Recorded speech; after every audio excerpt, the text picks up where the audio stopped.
Ang ikatulong pagpasalamat mo, ang pagpasalamat gikan kay President. Hatag og mensahe sa atoang mga kaigsuunan dinhi sa Tagbilaran City o sa kinatibuk-an sa Bohol. Daghan kayong salamat.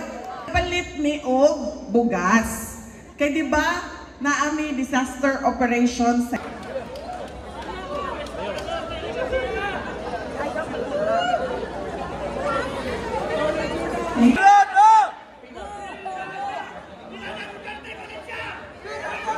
ang mga tao na lang ang pasagutin nila at dapat nakikita na nila ngayon kung gaano kagalit ang mga tao sa ginawa nila.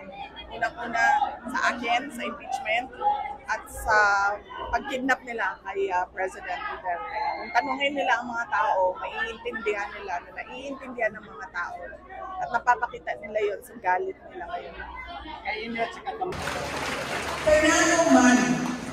Kaya naman, mawala ang respeto sa tao, sa leader.